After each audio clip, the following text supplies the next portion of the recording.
محارب شاب بيتولد بقدرات خارقة غير بشرية، وفي الوقت اللي بيكون فيه الاحتلال عايز يسيطر على القرية اللي عايش فيها بيقدر انه يتصدى ليهم لوحده، وبيكون هو البطل الأسطوري للقرية. وبيبدأ فيلمنا بكلامه عن ثروات الصين اللي كانت مهولة ولكنها بدأت تتسرق وتتنهب في عهد أسرة شينج، وعن قد ايه كانت في فوضى خارجية في بلاد الغرب، وده غير الفوضى الداخلية اللي سببتها جماعة العبادة الإلهية. وبنشوف الجنود وهم بيتقاتلوا مع بكين وتشي لي بمنتهى القوة، وهنا بيظهر المقاتل الشاب لو وهو واقف وبيتابع مجريات الحرب، وبيكون مستني الامور تسخن اكتر علشان يبدا يتدخل. وفعلا بعد شويه بيدخل وبيبدا يتقاتل مع مجموعه كبيره من الجنود لوحده، وبيكون قادر انه يسيطر عليهم لحد ما القائد بيلاحظ دعم جاي للاعداء، فعلى طول بينده على المقاتل ويان وبيقول له يبلغ لو انه بيظهر قوته المدفونه. وهنا بتحصل حاجه غريبه جدا، وهي ان ويان بيروح للو وبيضربه ضربه قويه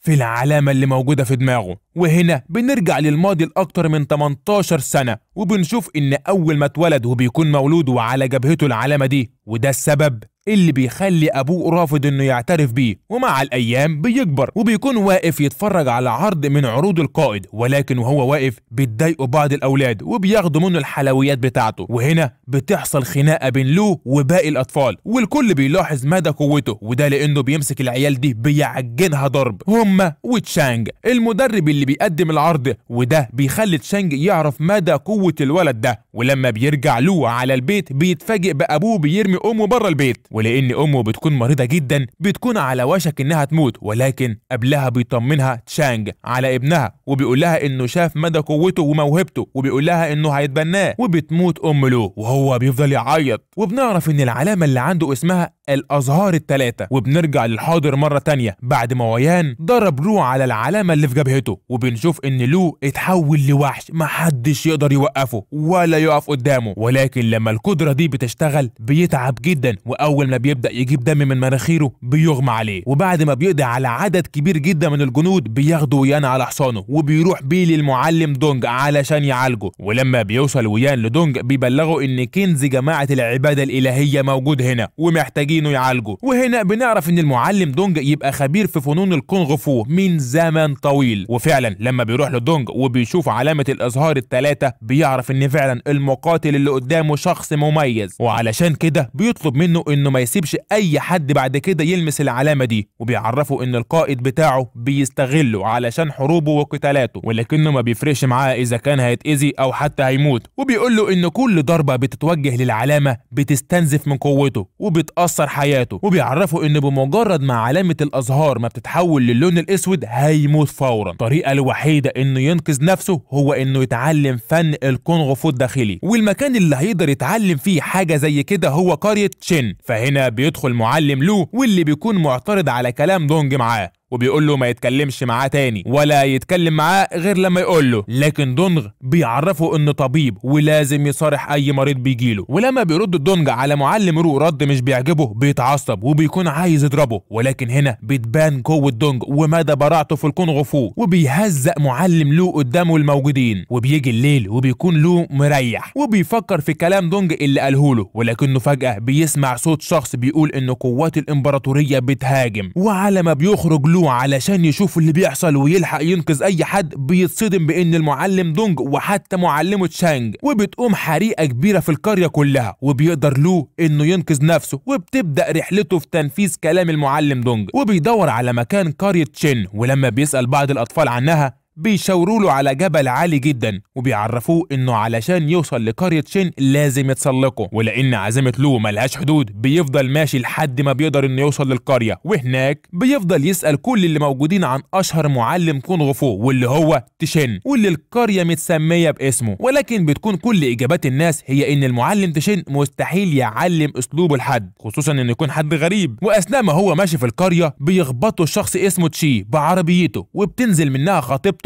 نيانج علشان تطمن عليه وتشوفوا اذا كان عايش ولا مات، لكنها بتلاقيه كويس. وهنا بيركبوا عربيتهم مرة تانية وبيمشوا، ولكن لما بيقوم لو بيعرف ان دي تبقى بنت المعلم تشين وبيجري ورا العربية. والناحية التانية فانج واخوه اللي بيبقوا اخوات نيانج بيبوظوا واحد من اختراعات خطيبها تشين اللي بيكون درس بره وعلى قدر كبير من العلم. وبالليل بيكون في حدث مهم جدا، وهو ان تشي بيجتمع بكبار القرية واهلها علشان يفهمهم ويتكلم معاهم عن مشروع السكة الحديدية اللي عايز يعمله للقرية، وبيكلمهم عن مميزاته وبيقول لهم ان مش هيكون في اي صعوبة في التنقل من هنا ورايح، وبيوريهم مولد الطاقة اللي اخترعه، وبتكون الكهرباء حاجة جديدة جدا على اهل القرية. ولكن بتحصل مشكلة كبيرة والكهرباء بتفرقع، وده اللي بيخلي اهل القرية يتريقوا على تشي وعلى تعليمه اللي اتعلمه بره. وتاني يوم بتكون نيانج واقفة بتظبط بعض الوصفات، ولكن فجأة بيجي لها لو وبدون مقدمات بيطلب منها انها تقدمه للمعلم تشين بما انه ابوها، ولكنها بتقول له نفس الكلام اللي اهل القريه قالوه له، وهو ان المعلم تشين مش بيعلم اسلوبه لاي حد غريب. ولكنها لما بتلاقي انه مصر ومش بييأس بتضحك عليه وبتشاور له على جبل بعيد جدا، وبتقول له ان المعلم تشين موجود فوق الجبل ده ولو عايزه ممكن تروح له. فبيصدق له على طول وبيروح للجبل ده،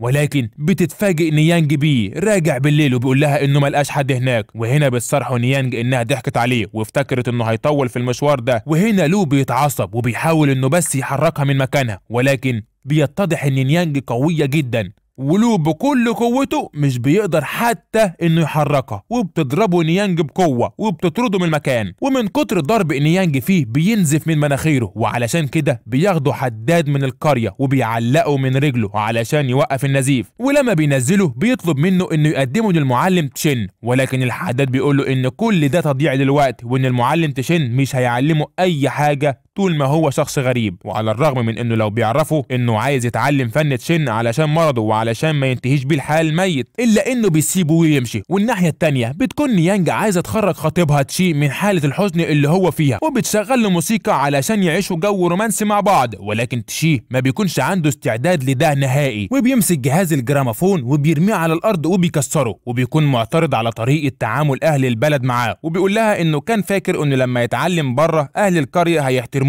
وده لانهم طول عمرهم بيعاملوه معامله وحشه. وتاني يوم لو بيروح لنيانج مره تانيه ولنفس السبب، ولكن المره دي نيانج بتتخنق منه وبتضربه ضرب مبرح بتطرده بره القريه خالص. وبالليل واثناء ما تشي بيتكلم مع الحاكم عن موقف اهل القريه معاه وان هم رافضين الفكره، بيقول له الحاكم ان كل ده بسببه هو. وهنا بيعرفوا تشي ان شركه الهند الشرقيه بعتت مستشار ليهم علشان يشرفوا على الشغل. وهنا بتظهر كلير المستشار اللي كان تشي بيظهر عندها، وبتقول للحاكم ان الامير تشون بعتها بعد ما سمع اللي حصل من اهل القريه مع تشي. ولكن الحاكم بيستهزأ بيها وبعدد الجنود اللي جايه بيه، وبتعرفوا انها مش جايه لوحدها. وبننتقل للو وهو قاعد مش عارف يروح فين ولا يعمل ايه بعد ما اتطرد من القريه، ولكنه علشان مش بيعترف الاستسلام بيكون قاعد وبيحط خطه جديده لدخول القريه. كل مره كان لو بيستخدم فيها خطه كانت بتفشل، وكان كل ما يدخل يتقاتل مع مجموعه من اهل القريه، ولكن بسبب اسلوب تشين اللي بيستخدموه بيقدروا ان هم يتغلبوا عليه كل مره. ولكن الحداد اللي هناك بيلفت نظره قدره تقليد لو لكل الحركات اللي بيشوفها واللي بيتضرب بيها، بنعرف من لو انه ماهر في ده من وهو صغير. فبيبص له الحداد وهو مستغرب انه كل ده عنده موهبه زي دي وما استخدمهاش اثناء التهزيء اللي تعرض له من اهل القريه. وهنا فعلا بيحس لو انه غبي. ولما بيرجع القريه مره تانيه بيقابله شخص بيبيع جبنه، وبيتحدى له تحدي بسيط وهو انه يوقع قطعه الجبنه اللي في ايده على الارض.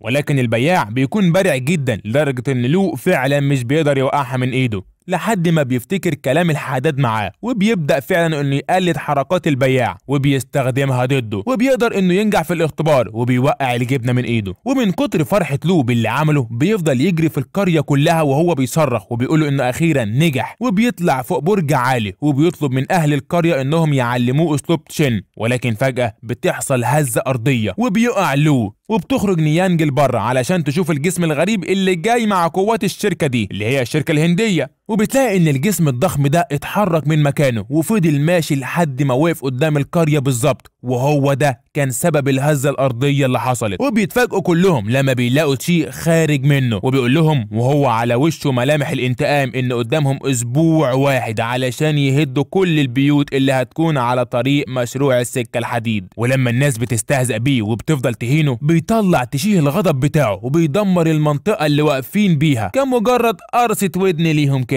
وهنا بنشوف ان في علاقة بين كلير وتشي، وبتكون كلير معجبة بيه جدا، وكمان بتكون متضايقة لانها حاسة ان في علاقة بينه وبين نيانج. وبيفهمها تشي انه اتعلم بره علشان يخرج قريته بره دايرة الجهل اللي اتولدوا واتربوا فيها. فبتروح كلير وبتجيب له دليل المشروع والادلة بتاعتهم علشان تكون جاهز معاه، وبتفهمه انه حر في تصرفه مع اهل قريته. وفي نفس الوقت ده بيفوق له وهو عند الحداد وبيكون مستغرب هو ازاي جه هنا. فبيقول له الحداد انه بسبب الهزة الارضية اللي حصلت وقع مغمى عليه لمدة يومين كاملين، وبيحكي له الحداد على اللي حصل والآلة الغريبة والضخمة اللي ظهرت لأهل القرية وأثارت رعبهم. وبيفاجئ الحداد له لما بيقول له إن حتى المعلم تشين مش هيقدر عليه. فهنا بيفكر له في خطة يدخل بيها جوه الجسم ده علشان يقدر يدمره من جوه، وإن لو ده حصل أكيد أهل القرية هيعتبروه واحد منهم وهيعلموه أسلوب تشين. وبالليل بنشوف تشي وهو رايح لكلير علشان يعتذر ليها عن الكلام اللي قاله، وبيعترف لها بحبه وبيطلب منها تسامحه. وفي الوقت ده بتكون نيانج واقفة بتتجسس عليهم وبتسمع كل اللي بيقوله، وبتعرف ان كلير فعلا سامحته، ولكن بتقطع كلامهم نيانج، تدخل عليهم وبتحاول تلهيهم لحد ما بتسرق دليل الآلة من غير ما يحسوا، وبتروح بيه لواحد من القرية علشان يترجموا ليها. ولما بيكون الشخص ده رافض لانه بيكون خايف من الامبراطور بتهدده نيانج وبتقول له ان اللي هيعمله فيه الامبراطور مش هيكون اكتر من اللي هي هتعمله فيه. والناحية التانية لو بيرسم اجزاء كتير من الآلة وبيوريها للحداد اللي بيقول له انه بيفهم الى حد ما في الماكينات الكبيرة، واكيد ده هيساعدهم في القضاء عليهم. وبيراجعوا هما الاتنين الخطة مع بعض واللي هيدخل بيها لو الآلة من جوه. وفعلا لو بيدخل وبيتهجم عليه بعض الحراس، ولكن بيقدر لو انه يتعامل مع عدد كبير منهم لحد ما فجأة بيظهر شخص ضخم وقوي جدا وكان على وشك انه يقتل لو، لحد ما فجأة بتظهر نيانج وبتنقذه منه. وبتكون نيانج مستغربة هو بيعمل ايه هنا، لكنه بيقول لها انه جه لنفس السبب اللي هي جت علشانه. وبتكون عرفت من الشخص اللي ترجم ليها الكتاب بتاع الآلة ان في قفل هيقدروا من خلاله ان هم يدمروها تماما. فبيتحرك لو بسرعة وبيروح ناحية كل الاقفال وبيقدر يجرب فيهم واحد واحد، ونيانج بتكون ماشية حسب الكتاب لحد ما بتوصل لقلب الآلة. وفي الوقت ده بيظهر تشي وكلير وبيفهمها تشي انها لو دمرت الآلة دي هتكون عدو ليه ومش هيقدر انه يسامحها، ولكن بيبان نيانج ولا فارق معاها الكلام اللي قاله، وفعلا بتوقف عمل الآلة، وده بيخليها تزداد حرارة تبدأ انها تتحرق وبيحصل انفجار كبير جدا. وبيقدر لو ونيانج ان هم ينقذوا نفسهم في اخر لحظة، على عكس اللي بيكون حصل مع تشي وكلير اللي بتكون اتصابت اصابات خطيرة من الانفجار. وبتكون بين ايد تشي وبتقول له ان هما كانوا ممكن يرجعوا لندن مع بعض ويعيشوا حياتهم هناك. وفي وسط انهيار تشي بتموت كلير بين ايده، وبيتوعد تشي لكل اهل القريه واللي كانوا السبب في اللي حصل لحبيبته كلير. والناحيه التانيه وبعد ما لو ونيانج ما بينقذوا نفسهم بيكون اغمى على نيانج، وبيكون لو شايلها على كتفه وبيفضل يجري بيها لحد ما بيوصلوا للقريه. وبيفاجئ كل اهل القريه بانهم اخيرا قدروا ان هم يدمروا الآلة واللي كانت هتبقى السبب في دمار القريه كلها. واثناء فرحه كبيره من كل اهل القريه بيتفاجئ لو اكبر مفاجاه في حياته لما بيلاقي الحداد طالع من مكانه وبيعرف ان هو يبقى المعلم تشين اللي قالب عليه الدنيا من ساعة ما وصل القرية.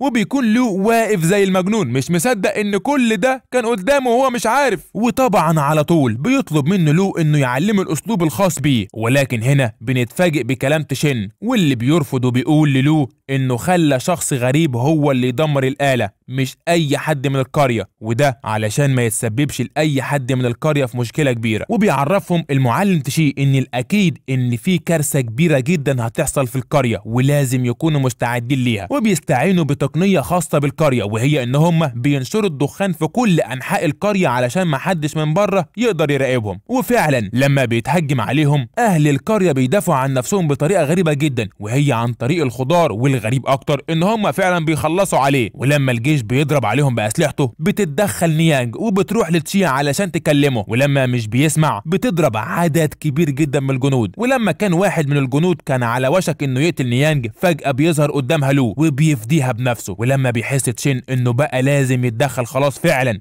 بيهجم على الجنود وبيكون هو لوحده قايم بيهم زي الجيش، وبيخلص على عدد كبير منهم كلهم، ولا واحد ولا اتنين ولا اي عدد يقدروا ان هم يقفوا قدامه. ومش بس كده، ده كمان بيهين تشي اهانة قوية جدا، وبيخرج الجيش من القرية وهو مهزوم شر الهزيمة. ومع الوقت لو بيغمى عليه نتيجة مرضه اللي بيمر بيه، وعلشان كده اهل القرية بتاخده عند المعلم تشي هو والمعلم الاكبر اللي بيقول ان هم لازم يقتلوه لانه سرق اسلوب تشين غصب عنهم. ولكن هنا المعلم تشين بيخرج عن صمته وبيقول انه ما سرقش اي حاجه، وان كل اللي عمله له انه كان بيقلد الحركات اللي بيشوفها وبتتنفذ عليه. ونيانج هي كمان بتتكلم وبتقول ان اكيد مش جزاء شخص طيب وشجاع زيه هو الموت، وبتقول لهم انه ما طلبش اي حاجه غير انه يتعلم اسلوب ابوها. ولكن المعلم الاكبر بيكون رافض ده تماما ومش بيسمع لكلامهم، وبيقول انه برضه لازم يموت لانه استخدم الاسلوب من غير اذنهم. ولما بتطلب من ابوها انه يعمل حاجه علشان ينقذه بيفهمها ان حياته متوقفه عليها هي. فهنا